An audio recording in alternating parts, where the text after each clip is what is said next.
Hey guys. So, yesterday I finished watching Peacemaker.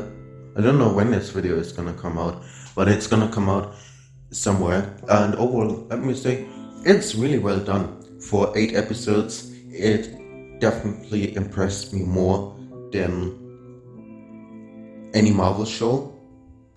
Like any Marvel show of the Disney era. So yeah, the humor sometimes overstays as welcome and distracts from the story. It's overly not that bad and doesn't pull anything down. It's impressive how James Gunn made this show during the pandemic. He wrote it. It wasn't just some side job, and it's also crazy that John Cena was back on board to play Peacemaker, and you will really feel like he went into the role and shows really his versatility as an actor.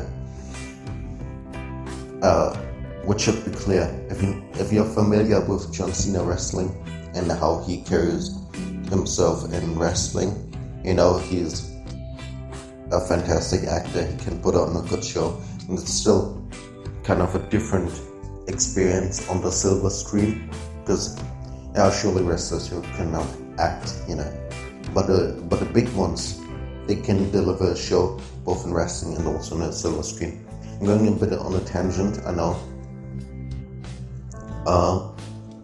The characters are overall likable, although you don't get too much with that or to them.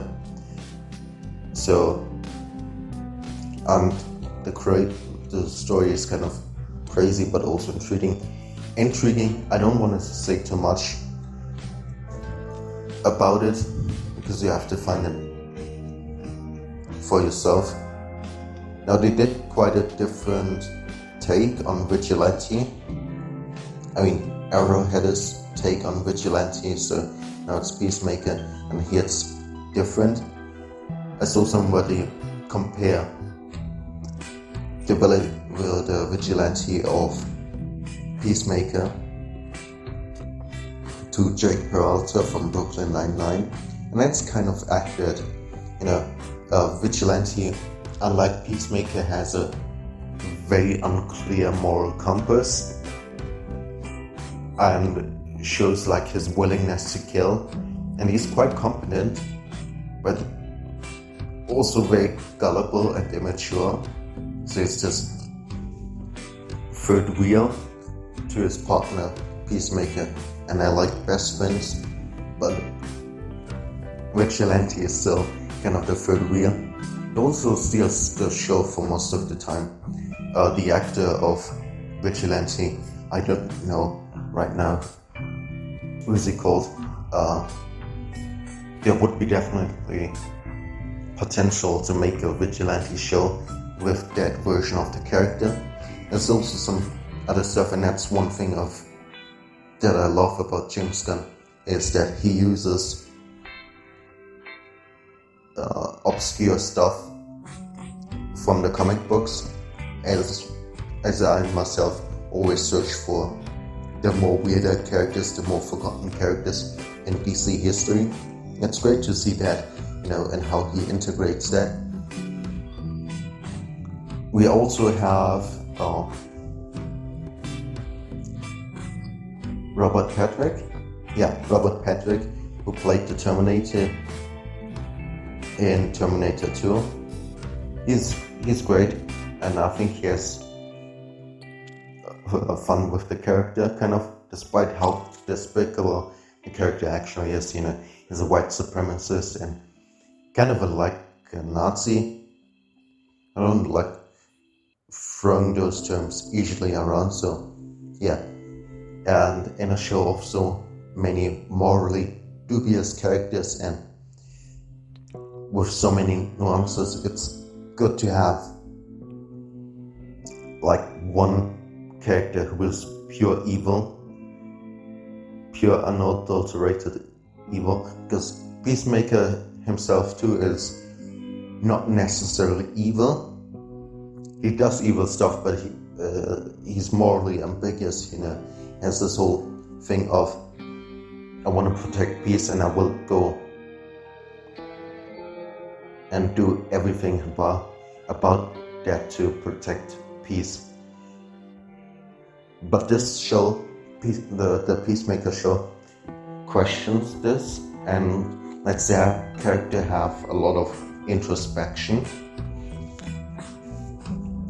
And then you see Peacemaker in contrast to Vigilante, who's more willing to do the stuff that Peacemaker isn't willing to do.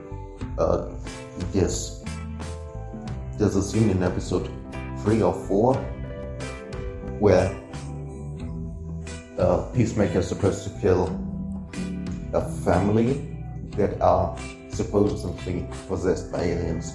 Now it turns out they are possessed by aliens, but still he has this picture, those aliens can possess people. They snuck out through the mouth, inside the brain, and basically killed a person and operated like the rat from Ratatouille, just that they're living inside the space where the brain is supposed to be of a human.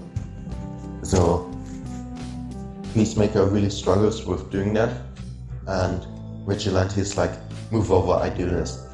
Now there are other characters. For example, Harcourt is played by Jennifer Holland, who's this female badass, and despite that you later see how those conceptions that you or expectations that you make out in the first episode about her is later deconstructed and showed that she has a little bit more heart to her, and she's not a complete badass and stone face and all that shit. There's also Adebayo, which is a completely new character created for the show. She's the daughter of Amanda Waller, and she forms this kind of friendship with Peacemaker, and they parallel each other kind of because they were both formed by their parents with expectations, and despite having the skills to do it, they don't necessarily want to do what they do despite being good at it. And Peacemaker's case, it's killing people. Adebayo is more like a spy, and we have also the boss of this operation called Mirror or something like that. He used to be a trained killer, but essentially he's just like Hardcore, a straight man in that story. So there aren't as many jokes with him or Hardcore because they are the straight men in a comedy show. And then we have also Diebeard. I say Diebeard because his real name is too hard for me to pronounce, especially because English is my second language. So I probably would struggle with that name in German too. And he's kind of the hacker of the group, the computer expert. But we do get to see a little bit more depth of him too later on in the show, like in the final. And speaking of the final, there are some surprises I absolutely didn't expect for some characters to show up, but still I was very glad to show up. The DCEU might have failed, but what they're good at is they essentially tell all those Elseworld stories, and those are good, I mean, DC has been killing it for years in the straight to DVD animated market, but now they're producing also very good shows, which is cool, and standalone films like Joker.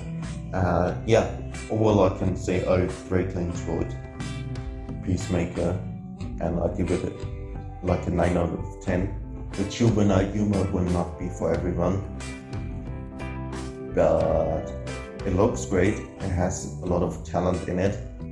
I think I found my new Asian crush in Annie Chang.